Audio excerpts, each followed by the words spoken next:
Isso, ok.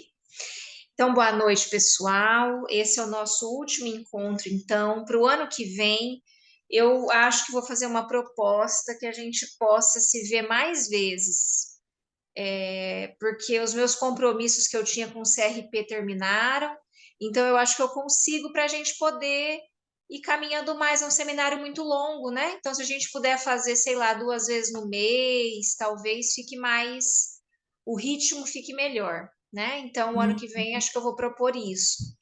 E talvez, não sei vocês, né, que estão acompanhando desde o início, não sei se o que que vocês acham melhor da gente começar às 7, o que que vocês acham?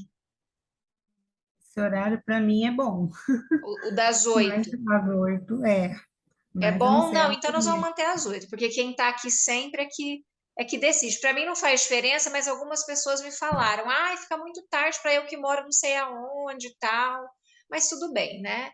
É, é, eu queria fazer essa consulta com quem está aqui, então a gente vai continuar às 8 no ano que vem. Hoje eu não queria falar do seminário 6, assim, do livro do Lacan.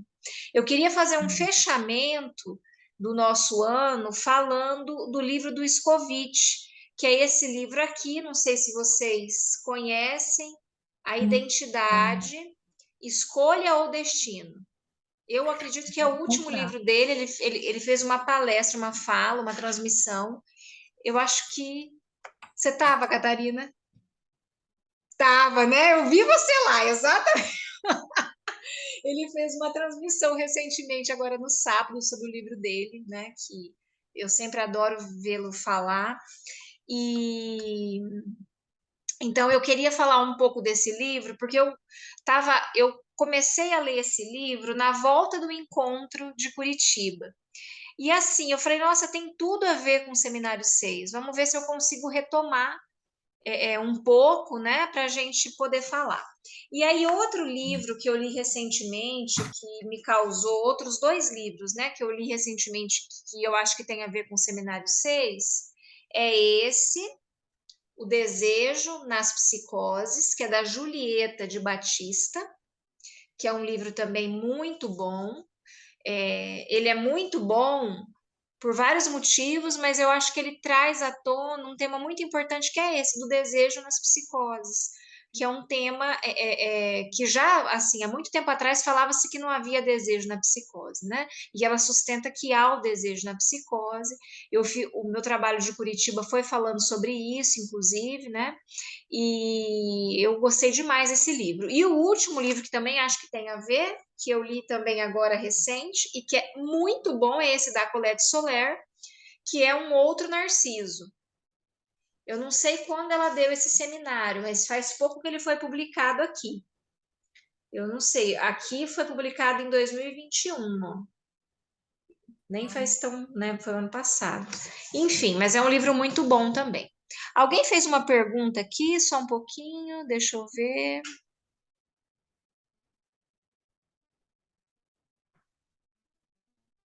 Eu não entendi, não sei se eu não peguei toda a pergunta, eu estava também pelo fórum. Ah, tá, você estava também, Débora, muito bom, no negócio dos Covid, perfeito, exatamente, foi pelo Fórum Niterói, eu acho também. Enfim, uma belíssima oportunidade, né? Então vamos lá. Nesse livro dele, não sei se alguém tem o livro, mas eu vou lendo pausadamente. Ele escreve de um jeito muito simples e muito bonito. Então vou lendo algumas partes e a gente vai. Vocês podem ir me interrompendo, tá? Oi, Tatiane, ainda não dei oi para você. Então vamos lá. Ó. Ele diz assim, ó. Primeiramente, esse outro, falando do grande outro, é o do discurso a partir do qual o sujeito se constitui. A amarra necessária do sujeito é de início proporcionada pelo outro. É o que constitui o suporte de cada um e a bússola na existência. Olha que bonito isso, né? Então, o que constitui o suporte de cada sujeito e a bússola na nossa existência é essa relação que a gente tem com o outro, com o grande outro, né? É nele que a gente se apoia, como Lacan fala em todo seminário, e a gente falou um pouco do grafo do desejo para falar isso, para constituir o nosso desejo, né? Rocio, tudo bom? Ó, hoje a gente vai falar um pouquinho do livro A Identidade, tá? A Escolha ou Destino, que é do Scovitch, tá? Para encerrar esse ano aí dos nossos estudos. Então ele diz assim, ó, o Scovitch, o que amarra não é simplesmente a repetição idêntica no que nos vem do discurso, mas sobretudo como cada um se insere na ordem dos discursos. A forma de se inserir necessita uma operação própria a cada um, que é a de se apropriar do que vem do outro, depois encarná-lo, né? Então, essa posição que não é passiva, né? Não é um sujeito passivo que recebe do outro os significantes e está ali. Não, é essa posição ativa. De, o que você faz com aquilo que você lê do outro, com aquilo que você recebe do outro, né? E eu gosto da palavra ler do outro mais do que recebe, porque eu acho que tem uma leitura que cada um faz, que é muito própria, né? E que é responsabilidade de cada um, responsabilidade de cada sujeito. Então, esse termo encarnar, utilizado por Lacan, designa justamente o fato de que, para se apropriar do que o outro veicula, é preciso que o discurso do outro se inscreva no próprio corpo. É a partir daí que se pode dizer que o sujeito apresou suas amarras. Ele está fixado, ele sabe o que quer, ele sabe onde procurar o que deseja.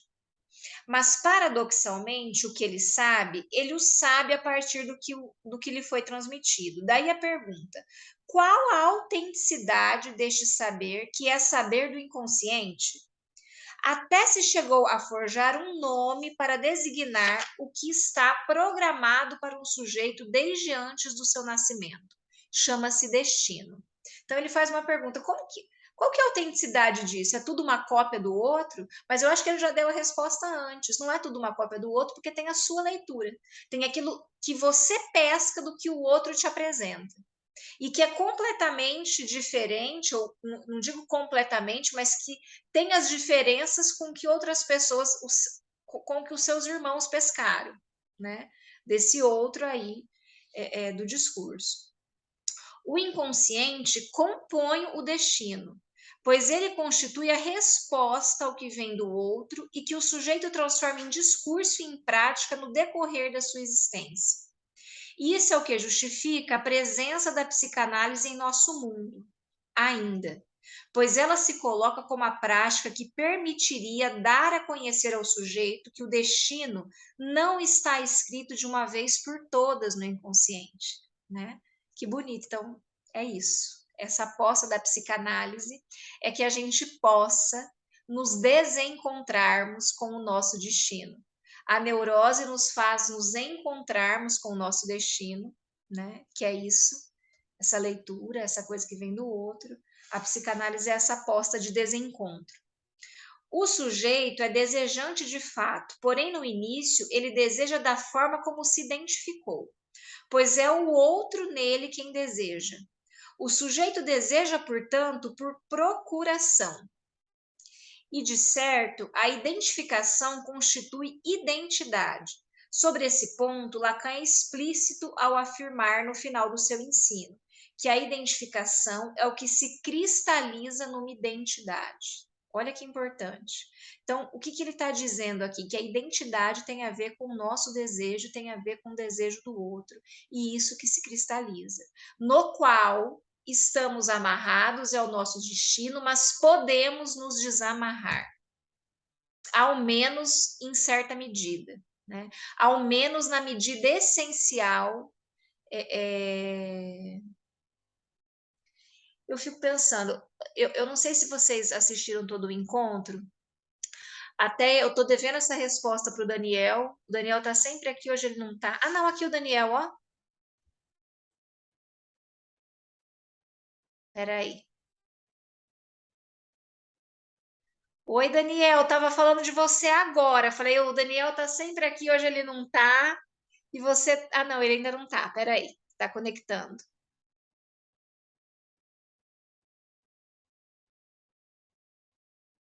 Vamos esperar só um minutinho ele conectar aí.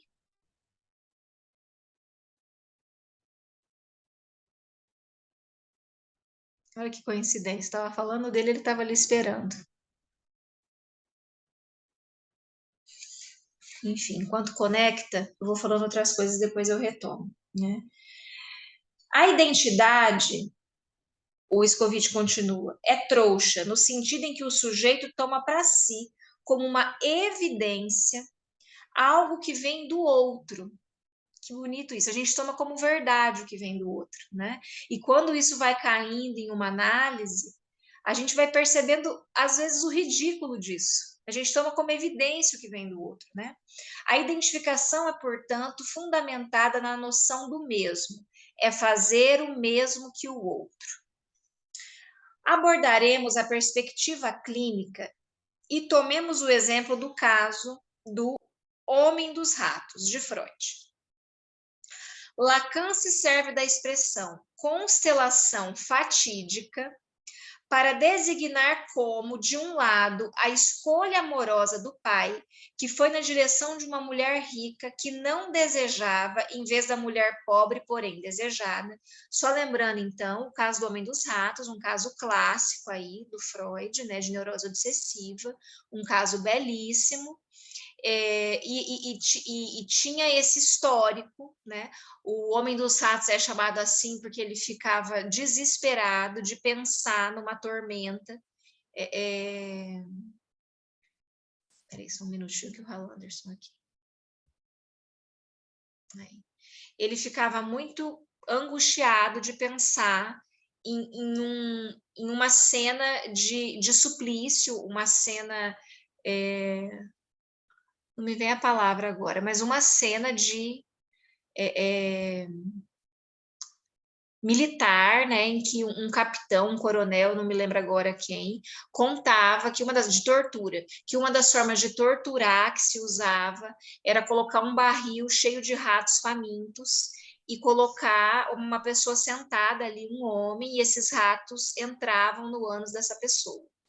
Ele ficou muito desesperado com isso, com essa história, e ficou com medo que isso acontecesse com o pai dele, que já estava morto, e com a amada dele, né?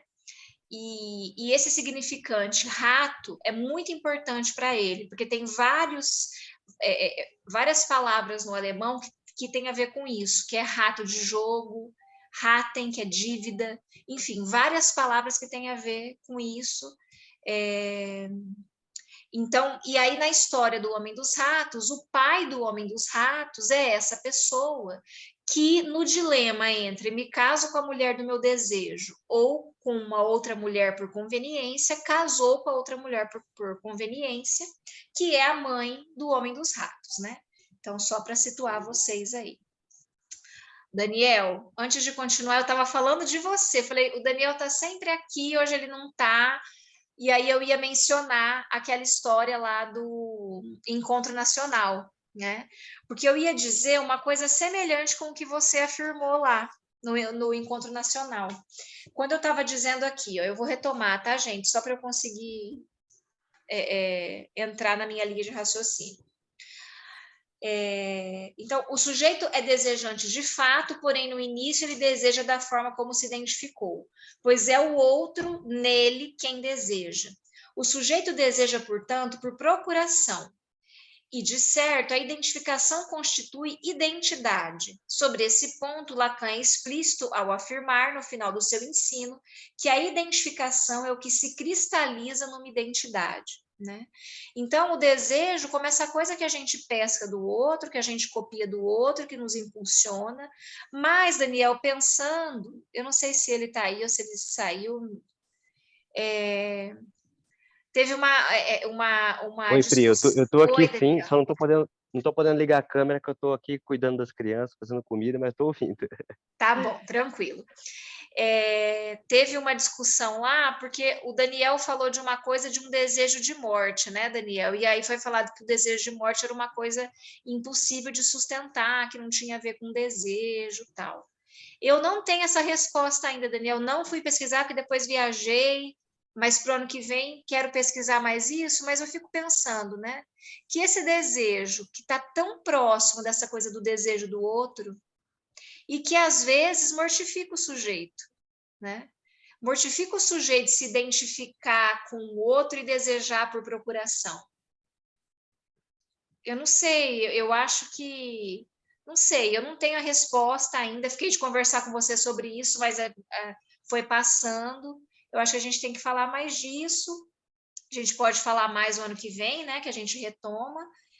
Mas você estava falando da depressão, né, Daniel? Da depressão e de um trecho aqui do Seminário 6 que Lacan fala explicitamente de um desejo. Como é que é mesmo que você tinha dito? Você se lembra? Isso, mais do que na depressão, eu estava falando mais da melancolia, né? Da melancolia. Isso, da melancolia. E naquele trecho que eu te mandei, ele fala, não vou me lembrar ao pé da letra agora, mas ele é como se ele dissesse que em alguns momentos da vida podem incidir alguns tipos específicos de desejo. Aí ele elenca o desejo masoquista, o desejo suicida, o desejo oblativo.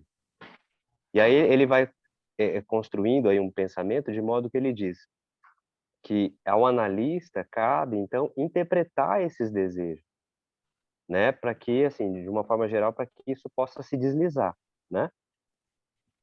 E eu ainda estou, né, na construção dessa resposta, mas, assim, se o Lacan diz que em alguns momentos da vida um desejo suicida, ele diz expressamente, né, esse termo, pode aparecer, né? Então, por que não pensar em um desejo de morte, mas, claro, não naqueles casos em que o sujeito está decidido absolutamente a tirar a vida, por exemplo, e parte para o ato, né? Acho que chega no momento ali que, então, talvez não há mais desejo, né?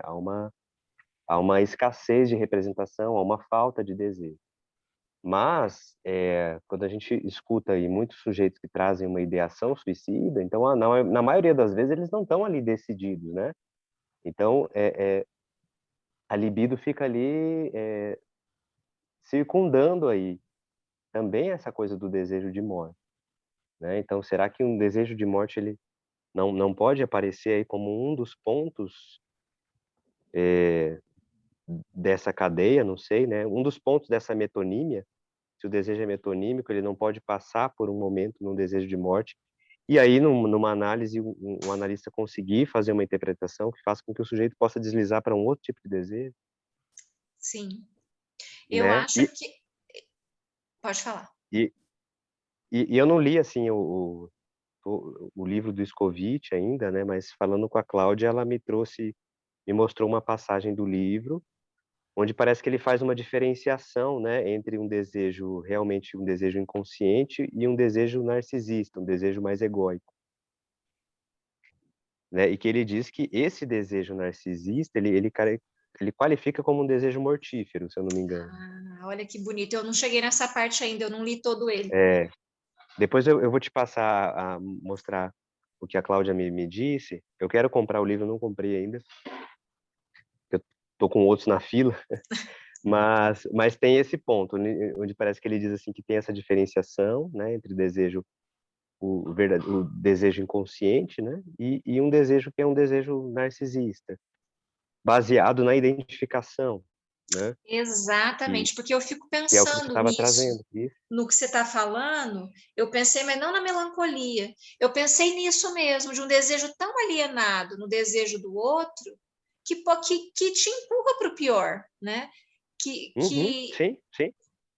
tem esse lado também. Mas, enfim, vamos discutir então sobre isso Obrigado por depois. retomar esse ponto aí. E eu vou Sim, acompanhando aqui a leitura, apesar de estar na função aqui não, com tudo a bem, casa, com as crianças. Eu vou tranquilo, acompanhando o tudo grupo. bem. Então, vou continuar aqui, ó. Então, abordaremos a perspectiva clínica e tomemos o exemplo do caso do homem dos ratos, de Freud.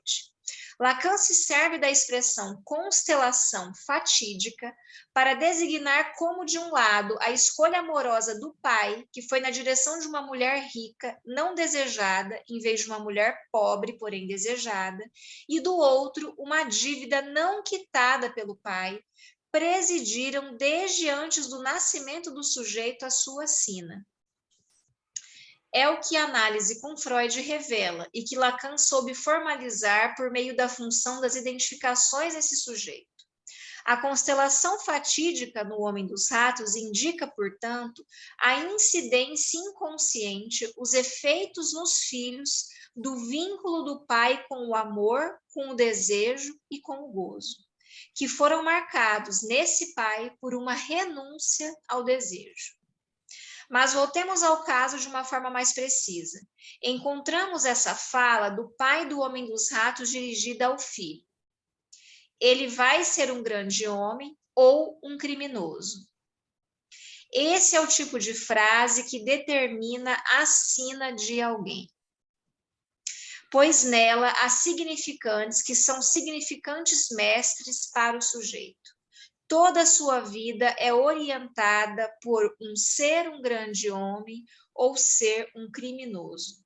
Isso forjou a sua fantasia e condicionou o seu futuro. Olha que coisa forte, né? Que coisa, eu achei linda a forma como ele fala. No texto, aí ele retoma os complexos familiares na formação do indivíduo. Lacan fala da especificidade da união dos pais. Porém, o que um sujeito sabe dessa união é ou pelo relato mítico dos pais ou pelo entorno. Encontramos aí o que pode participar do destino do sujeito. Lacan considerou os efeitos de um dos pais sobre a criança, seja a mãe, seja o pai, mas também a percepção que a criança possui a respeito do laço que mantém os pais entre si. É assim que Lacan evoca nesse texto a relação entre os pais em termos de desequilíbrios libidinais do casal. Isso designa desejos incompatíveis. A questão gira em torno dos efeitos sobre a criança desses desequilíbrios libidinais e ao redor de um fato. Nenhuma lembrança permanece mais sensível para a criança que a confissão do caráter desarmônico dessa união, que é da união dos pais. É impressionante que Lacan frise nenhuma lembrança. Quando é uma confissão, isso se torna lembrança por excelência. A confissão indica uma transmissão efetiva, mas Lacan especifica uma outra forma de transmissão, através disto que ele chama de as formas mais secretas de seu desentendimento. Logo, o segredo de sua união. Quando não há confissão, o desentendimento permanece secreto, o que também possui uma incidência fundamental no que vai advir para essa criança. E Lacan introduz essa outra expressão. Nenhuma conjuntura é mais favorável à identificação neurotizante. Veja só como não tem saída. Porque a desarmonia é um fato. É um fato. São dois sujeitos, não há relação sexual, então a desarmonia é um fato. Se a desarmonia é clara, é confessada, isso se torna lembrança por excelência. Se a desarmonia é um segredo, assim, um segredo entre aspas, né? Um segredo que os pais acham que escondem dos filhos, né? Aquela coisa, aquela ilusão dos pais. Aí, nenhuma conjuntura é mais favorável à identificação neurotizante do que essa coisa do não dito, né? Eu não sei se vocês estão percebendo, é por isso que eu quis trazer, porque eu acho que tem muito a ver com o nosso seminário, o seminário 6, que é isso desse grafo ali, daqueles elementos do grafo, os significantes que você vai pescando do desejo da mãe, do desejo do pai, do que faz corte, né? Do outro patamar, que é o que queres, né? Que é a pergunta que passa para o outro patamar. Continuando. A ideia de um pai traumático para cada neurótico, tirante o fato de que esse pai é inocente, quer dizer que há uma transmissão que se opera sem que ele saiba. Achei lindo isso aqui também. Veja, os pais são inocentes. Os pais, às vezes, não, né? Mas não necessariamente querem traumatizar os filhos. Na maioria das vezes não querem. Na maioria das vezes querem que os filhos os superem. É isso que Freud fala lá no texto sobre o narcisismo, né? Que o pai quer que o filho seja um grande homem em seu lugar, a mãe quer que, enfim, né? Essa coisa narcísica em torno dos filhos. Mas há um pai traumático para cada neurótico, apesar da inocência do pai. Eu achei isso bonito. Então, o que você passa para o seu filho é a sua neurose. Por mais esforços que você acha que está fazendo e a sua tentativa de, enfim, né? Então, aí ele diz aqui, então, ele continua. Gente, como eu estou pulando partes, às vezes o comecinho das frases ficam desconexas, tá? Mas, ó, o primeiro tempo é aquele que Lacan chama de constelação fatídica, isto é, que antes mesmo de o sujeito vir ao mundo, há condições que preparam a neurose. O sujeito é determinado por essa constelação. Não se trata de algo escrito nas estrelas, mas de alguma coisa que se passa na geração anterior. O segundo momento é, desta vez, uma cena que inclui o sujeito. Ele concerne a cena do gozo infantil, que se torna o trauma do sujeito, trauma fundamental. O terceiro momento é o da reatualização. Se pegarmos o esquema do Homem dos Ratos, poderemos indicar que a reatualização concerne a reativação da neurose por meio do encontro com um gozo que coloca o sujeito nas mesmas condições que aquelas às quais havia sido confrontado o seu próprio pai. Então, veja, 3 tempos. Isso que está na geração passada, a cena infantil, e um terceiro momento que ele coloca aqui, a reatualização, que é esse encontro com um gozo que está nas mesmas condições, que coloca o sujeito nas mesmas condições em que o pai se encontrou. E aí ele volta nesse assunto do segredo, ó. Isso concerne ao segredo de sua união, o desejo que presidiu ao seu encontro, mas também a essa dimensão frequentemente mal interpretada pelos analisantes. Aquilo que nos pais permaneceu como desejo negligenciado. O desejo que para um ou para outro do par parental permaneceu atravessado. O desejo ao qual eles renunciaram. Os desejos abandonados. Olha que bonito.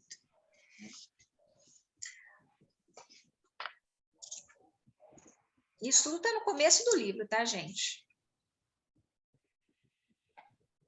Ó. Ele concerne, ó, aqui também começa uma frase meio sem sentido, mas depois vocês pegam um gancho.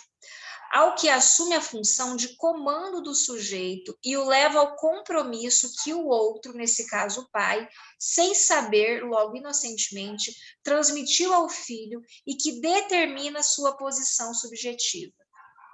Só que a constelação fatídica não é a identidade do sujeito. Ela é apenas o saber do inconsciente que toma o poder e traça uma sina. Freud se serve de outro termo, escolha da neurose, que pode se conectado à proposição de Lacan, que pode ser conectado à proposição de Lacan.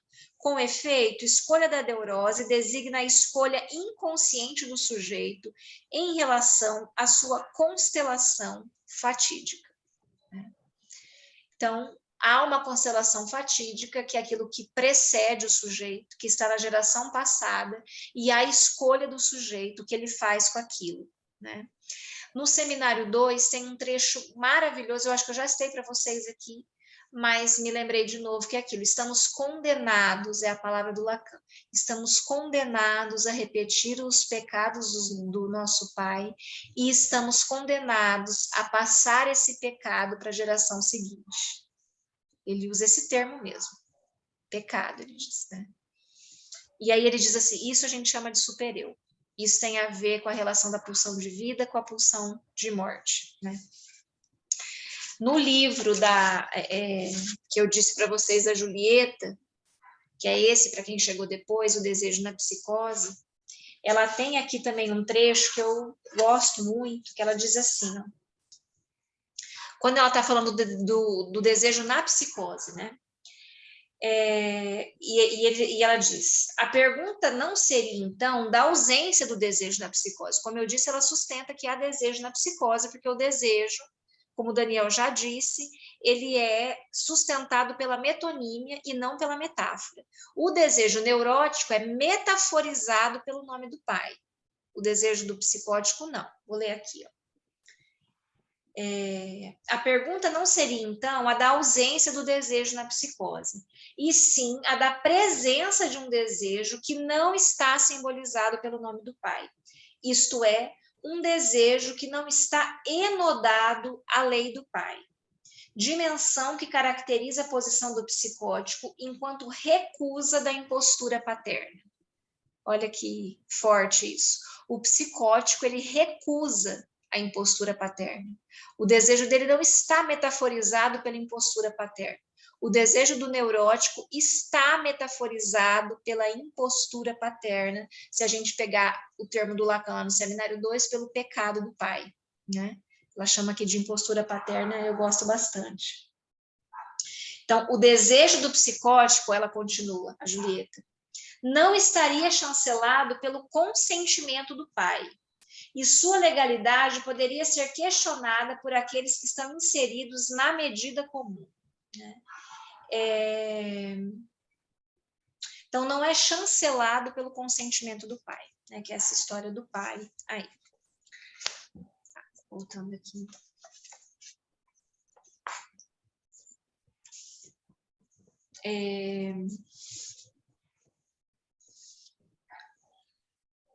Então, assim, as proposições, voltando aqui no Scovite. Sujeito dividido, falta em ser. Engraçado isso, falta em ser, tá escrito aqui. A gente costuma ver falta a ser, né? Tá escrito aqui falta em ser. Eu não acho que seja um erro de tradução, eu acho que é como o Scovite entende a expressão do Lacan. Então, assim, as proposições sujeito dividido, falta em ser ou indeterminação subjetiva colocam em evidência o fato fundamental de que um sujeito é confrontado à incerteza. Então, ótimo. Então, até aqui falou, tem essa constelação fatídica, você está presa nisso, estamos todos presos nisso, os neuróticos, enfim. Só que, e aí a gente vai para o segundo patamar do grafo, há sempre uma coisa que resta e que deixa uma pergunta. E vocês viram no sábado que o Scovite falou uma coisa que eu adorei, porque eu estava conversando esses dias, eu não me lembro com quem, e eu não soube responder direito isso, mas a psicanálise na França, ela não tem a força que ela tem no Brasil, por exemplo, que ela tem na Argentina, né? Que ela tem na América Latina de modo geral, ela não tem essa força. Uma das respostas, eu estava conversando com alguém, daí uma das coisas que eu falei, olha, eu já ouvi alguém dizer que é por conta, um dos motivos é que não estamos na universidade lá mais. A psicanálise saiu da universidade na França, e no Brasil a psicanálise é forte nas universidades, e isso faz, né, o saber circular, enfim, é um lugar importante para a psicanálise estar, sem dúvida nenhuma. Mas o Scovite falou uma coisa muito interessante no sábado. Ele disse que países, eu não sei se eu vou conseguir achar aqui, eu vou dizer com as minhas palavras, daí a Catarina e a Débora que estavam lá, não sei se mais alguém estava, me corrige. Mas ele disse assim, que países em que você tem uma força identitária, por exemplo, se você perguntar o que é um argentino, foram os exemplos que ele deu. A gente não sabe dizer o que é um argentino. Mas se você perguntar o que é um francês, você sabe dizer o que é um francês. Então, esses países em que tem essa coisa identitária muito forte, né? Então, você não faz tantas perguntas, né? Do que eu sou, qual é o meu lugar no mundo, por que as coisas são assim. Então, isso dessas certezas, elas dão menos espaço para a psicanálise. Ele disse isso lá. Não sei se vocês se lembram. Eu anotei, mas agora eu não vou conseguir achar. Eu não sei se alguém lembra de alguma coisa diferente, mas ele disse alguma coisa nesse sentido que eu achei assim. Porque ele diz assim, ó, a fórmula, depois ele diz, sou o que sou, é cínica. A psicanálise propõe, eu preciso me distanciar, eu pude me distanciar do meu sintoma a ponto de aceitar o gozo do outro. Né? Então, a psicanálise não propõe isso de eu sou o que eu sou, eu vou ficar nessa coisa, tá bem essa constelação fatídica, estou preso no desejo do outro, é isso, sou o que sou, é isso. Não, isso é uma resposta cínica, que não é a resposta da psicanálise. Né? É preciso se distanciar disso. Né? E aí aqui ele vai dizer um pouco disso que ele disse lá, né? Então, como tem o sujeito dividido, a falta em ser ou a indeterminação subjetiva, colocam em evidência o fato fundamental de que um sujeito é confrontado à incerteza. Toda pergunta é uma suspensão de certeza. Olha que bonito, né? Então, você chega na clínica se perguntando sobre alguma coisa, isso é uma suspensão de certeza, e isso é um ponto importante para que algum trabalho psicanalítico possa se iniciar, né? Então, há, portanto, desde o princípio, uma falta no nível dos significantes que constituem um sujeito. E é precisamente essa dimensão da falta que explica a vacilação do ser. É o que as suturas da identidade proporcionadas pelo discurso social tentam paliar. Né? Engraçado isso, né? Porque isso da gente estar num grupo, essas suturas que os grupos nos dão, que a sociedade nos dá, o que é essa sutura? Essa tentativa de costurar esse furo fundamental que está posto desde o princípio para todo sujeito, é que o significante não diz tudo sobre o sujeito. Que a constelação fatídica, a cena infantil, isso não diz tudo sobre o sujeito, que há uma abertura, né? Uma abertura que tem a ver diretamente com a castração. Então, para suportar a abertura, é preciso ter uma relação com a castração. Quanto mais a gente infla essas coisas identitárias, né? Do sou isso, vamos pegar lá do som francês, né? Som francês, nem sei, né, o que ele quis dizer com isso, mas ele mora lá na França. Então, sei lá, né? Sou assim, assim, assim, assado. Isso sutura essa dimensão furada da identidade, é uma tentativa de sutura, né? Que funciona para alguns sujeitos, mas não funciona para tantos outros, e que bom que não funciona, porque daí as pessoas podem ter a chance de procurar uma psicanálise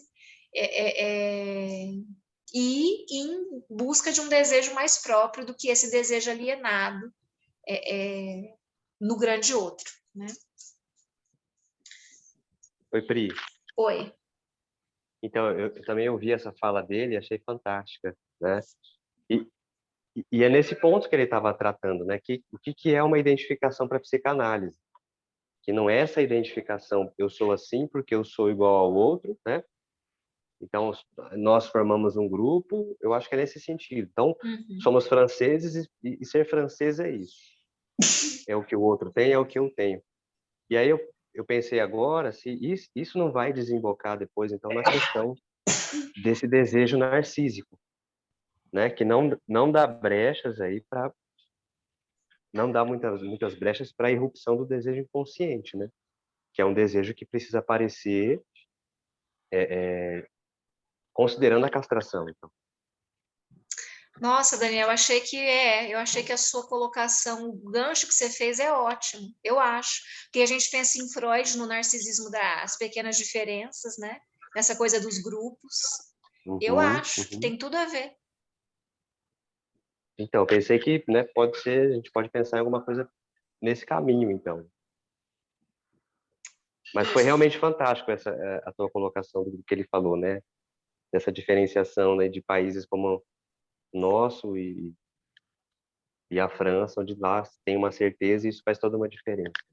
Faz toda na uma constituição diferença. do sujeito. E assim, a gente aqui, né? A gente tem uma coisa, isso você vê, né? É que ultimamente tem tanta coisa ruim para falar do Brasil, né? E agora tem uma coisa muito boa aí, que é esse espaço para castração, para aparecer a castração e o furo, né? Sim, Lá na França, isso eu fiquei, assim, impressionada. É, assim, você vai num restaurante, tá escrito assim, o trigo desse pão é orgânico produzido na França. Uma coisa assim, é nosso, né? Isso é nosso. Esse jeito de comer é o nosso jeito de comer, esse jeito. Então tem essa coisa identitária mesmo que a gente percebe. Na alimentação eu percebi muito claramente, porque todos os restaurantes são mais ou menos assim. Todos não, mas assim, grande maioria tem uma coisa assim para dizer, né? Isso aqui é produzido na França, esse legume é produzido na França. Essa coisa assim da França, né? E o Brasil não, né? O Brasil é essa coisa que acolhe nesse sentido, né? Não vamos também fingir que o Brasil não exclui, sim, né? Meu Deus do céu, o sim. Brasil exclui muito, sim, mas nesse sentido tem mesmo uma coisa mais fluida, né? Que não E, dá uma certeza, assim. e essa era a crítica que eu entendi que ele fazia a esse tipo de identificação, né? Que é uma identificação mais calcada no imaginário, né? Onde você, então, cria um campo frutífero aí para a rivalidade, para o ódio, não é? Então, por isso, então, aí um Daniel, desejo narcísico calcado nessa coisa mais mortífera. Oi, Daniel, alguém? eu, a Rocio, eu Oi, estou Rocio. pensando exatamente nisso, assim, né, nessa identificação maciça via imaginário, né, que dá no pior nesses nacionalismos que estão aí num levante mundial, né? Então, a gente ainda tem esse furo, só que a gente vê, né, o blocão do verde e amarelo, né, que não cabe a diferença, a diversidade. E vez ou outra, quando eu escuto alguém falando assim, alguém que está identificado, né, com os patriotas, eles falam, esse povo da esquerda é estranho. Porque é estranho, porque quando você vai ver uma manifestação deles, tem todo tipo de gente, né? As meninas, né, com cabelo de um jeito, cabelo de outro, cabe o diferente, a diversidade, né? Então, não foi a primeira vez que a estética da esquerda, assim, como algo que choca, estranho, diferente, né? Não é essa identificação imaginária e somos os patriotas, né, quem defende isso, os cristãos, enfim. Nossa, Isso, muito bom, ótima Rocio. relação com o patriotismo, é isso mesmo. Essa identificação pelo imaginário. E essa coisa tão padronizada, né? Eu gostei demais dessa observação sua, Rocio, eu acho mesmo. Uma coisa muito padronizada e que é intolerante ao diverso, e por isso os estranhos estão do outro lado, né? Porque a diversidade está do outro. Muito bom. Eu gostei da sua observação. Eu acho que, nossa, muito bom. Ok, vou continuar aqui um pouquinho. Então, ele vai dizer assim: ó, o abalizamento do desejo da mãe reside no intervalo, pois o sujeito abaliza o desejo da mãe pelo que ela não diz. Qual é o desejo dela? Será o caso, então, para o sujeito de abalizar a dimensão da alienação de seu desejo, um desejo que, em sua essência, é interpretação.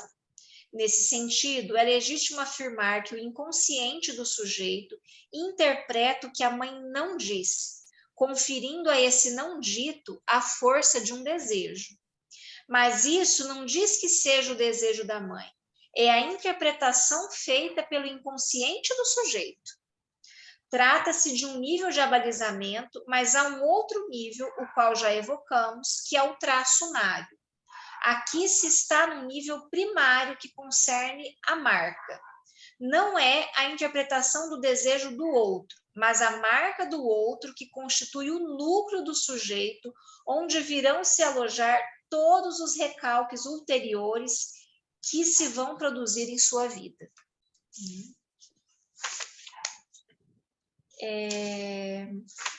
Mais para frente, aqui, eu vou falar aqui, deixa eu ver. Peraí. Ele vai dizendo assim, ó, a singularidade é o que designa o traço não como inclusivo, mas o traço específico. Evidentemente, inútil procurar o traço específico de um lápis, pois sempre estaremos do lado de uma variante de lápis. A singularidade nós a encontramos unicamente no ser humano. E aí ele fala um pouco do sobrenome, que eu achei muito interessante também. Eu não sei se vocês já tinham ouvido isso em outro lugar, né? Eu não me lembro, né? De ter lido isso. Mas ele diz assim, ó, o interessante da questão do sobrenome diz respeito igualmente ao que se espera no final da análise. Ou seja, ter acesso a um sobrenome que confere uma substância àquilo que, mostrando-se insuficiente, falhou no sobrenome da família. Mas, em sua essência, um sobrenome não quer dizer nada. E é por isso que um sobrenome é intraduzível e não se interpreta. Os sobrenomes constituem uma marca de que se foi adotado pelo outro. Que bonito isso, né? O outro te adota, sendo pai e mãe biológico ou não, e por isso te dá um sobrenome, né? Que não quer dizer nada, né? Assim, os sobrenomes não quer dizer nada, ele quer dizer assim mesmo, do que as coisas, por exemplo, Silva, o que quer dizer Silva? Souza, o que quer dizer Souza? Que não tem significado, né? É isso que ele quer dizer. Assim. Constatamos, então, a diferença entre um sobrenome que vem do outro e um sobrenome que se escolheu. Uma análise vai permitir que você escolha seu sobrenome. É isso que ele está querendo dizer aqui. O desejo de reconhecimento não é, em si, uma manifestação neurótica. Trata-se com esse desejo de completar o que o sobrenome do sujeito deixou em suspenso. Isso aqui remete ao livro que eu disse para vocês no começo, quem não estava aqui ainda, Um Outro Narciso, da Colette Soler. Esse livro, para mim, foi muito maravilhoso, porque ela fala de coisas aqui que eu não tinha alcance, assim, que eu desconhecia, e ela fala do quê? Ela fala de um narcisismo do desejo. Gostei muito desse termo. O narcisismo, então, pegando o que o Daniel falou, tem esse lado, essa versão mortífera do narcisismo das pequenas diferenças, do narcisismo que exclui a castração, do narcisismo que padroniza os sujeitos, como a Rocio falou. Mas tem o que ela chama de narcisismo do desejo, que é isso, que tem a ver com ser reconhecido pela marca do seu desejo, que é seu, que é escolha sua, que é original. E aí ela faz uma relação com a ideia de escabelo. Escabelo é um termo que Lacan usa, escabelo é uma escadinha, sabe uma escadinha assim de uns 3 degraus? É isso? Aquelas escadinhas pequenininhas assim, que sei lá, que você coloca para subir num armário, assim, ver se tem alguma coisa, né? Pegar alguma coisa de um armário. Isso que é um escabelo. E essa escadinha, então, que você precisa do escabelo, ela vai dizer que todo sujeito humano precisa de um escabelo. Neurótico, psicótico, e que a gente tem que construir essa escadinha que tem a ver com a nossa identidade e que tem a ver com desejo, com sublimação e com gozo. É uma construção. Enfim, o pessoal de Minas está lendo esse livro, junto com a Silvana Pessoa. Eu acho que é aos sábados, eu não tenho certeza. Eu quero começar a participar a partir do ano que vem, porque é um livro muito bom mesmo, né? Mas isso do narcisismo do desejo é para apontar para isso, então. Para essa versão, Daniel, positiva do narcisismo. E aí ele diz isso aqui também, ó, o desejo e que tem a ver com isso do reconhecimento, de você ter um sobrenome que é você que escolheu, que é você que construiu. Então, o desejo de reconhecimento não é em si uma manifestação neurótica. Porque também tem essa ideia, né? No final da análise acaba essa coisa do narcisismo, né? Essa idealização, né? Não, o narcisismo, né, se desmonta, tal. talvez essa faceta, que eu até acho que a gente tem que precisar isso melhor, mortífera do narcisismo, talvez não, com certeza isso sim.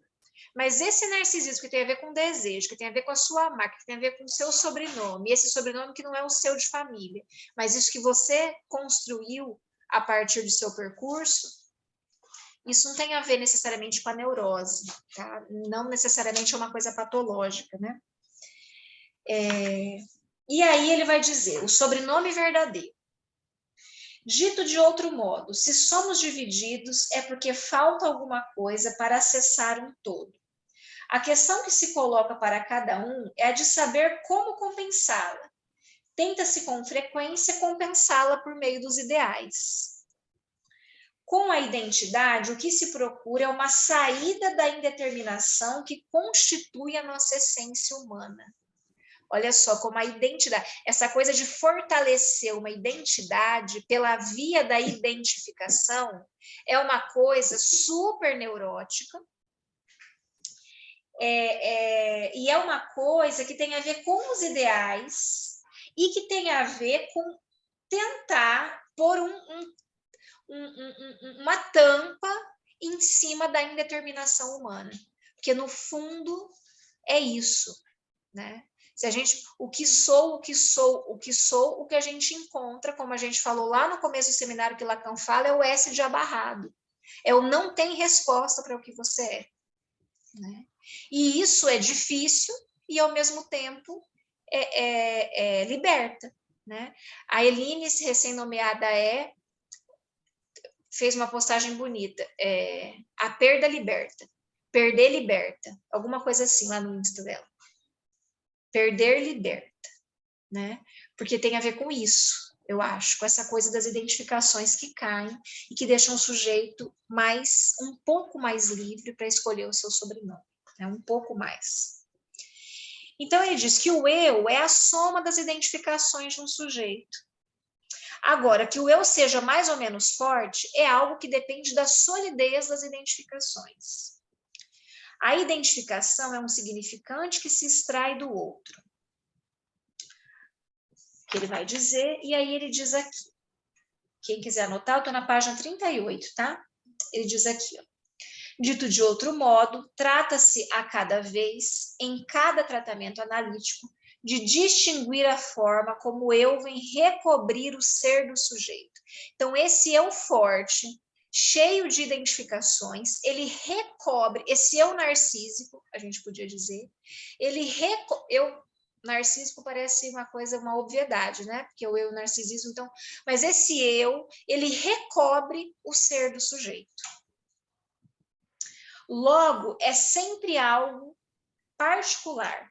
É preciso guardar essencialmente a partir daí uma equivalência a ser estabelecida entre identificação alienante e constituição do eu.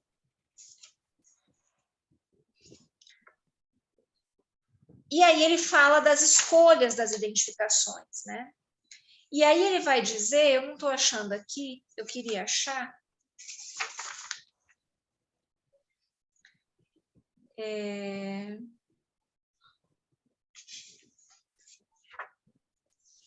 Acho que está aqui no começo. Ele vai falar um pouquinho, vamos ver se é aqui.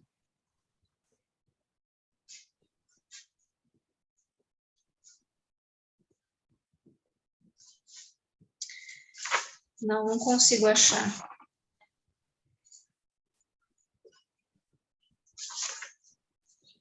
Não consigo achar agora, porque é tanta coisa aqui que eu fui anotando e...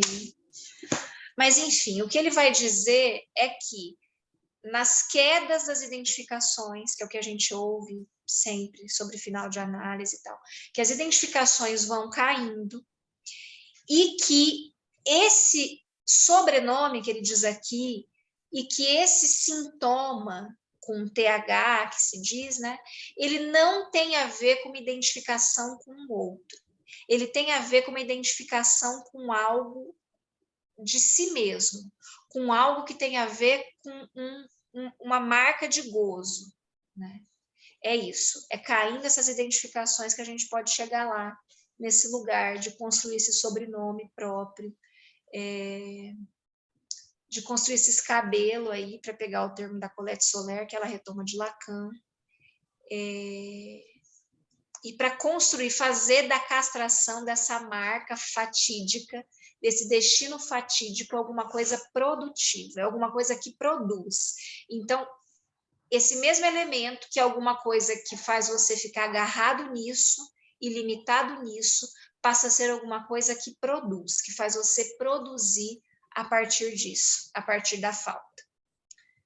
Gente, era isso que eu tinha pensado hoje, do livro, só para a gente encerrar esse ano, das coisas, né, do Seminário 6. O ano que vem a gente retoma com a Ela Sharp, tá? A gente vai retomar. Eu não quis continuar hoje porque eu achei que ia ser... Porque, assim, ele tem vários seminários, várias lições sobre isso. E eu achei que ia ser um corte, daí a gente ia ter que retomar de qualquer modo no ano que vem, quando a gente... né? Então, eu preferi trazer um pouco disso do que eu li aqui no Scovitch, que eu amei demais. Então é isso. Alguém quer dizer mais alguma coisa? Ou o Alan Anderson tinha falado aqui, eu nem vi. Orgulho nacional do Brasil, esse lugar furado, né? Que ao menos né, que os brasileiros estão aí num laço com a psicanálise. Alguém quer dizer mais alguma coisa? Se não, vou me despedir de vocês, desejar boas Oi, Pri. festas. Oi. Não, só para agradecer, né, assim, a sua disponibilidade, a sua dedicação, parabenizar pelo seu trabalho, assim, o seminário está fantástico, dá para ver assim, o quanto você está trabalhando, o quanto você está estudando, né, acho que assim, tá ajudando a gente a fazer aí construções teóricas fantásticas, é isso. Agradecer e parabenizar, tá? Obrigada, tem gente falando aqui também no chat, muito obrigada, a presença de vocês é fundamental, eu fico muito feliz, tem um pessoal aqui que está desde o começo, isso me deixa muito feliz, e o ano que vem a gente retoma para continuar estudando esse trem que é o desejo, né? Vamos dizer assim. Muito obrigada a todos, boas festas para todo mundo, bom descanso, o ano que vem a gente volta com tudo, tá bom? Um beijo, gente. Até Obrigada, mais. Priscila. Muito Tchauzinho. bom. Tchau, Beijo. obrigada. Beijo. Tudo bem? Espera só um minutinho que a mãe ainda tá gravando. Mãe, sabe o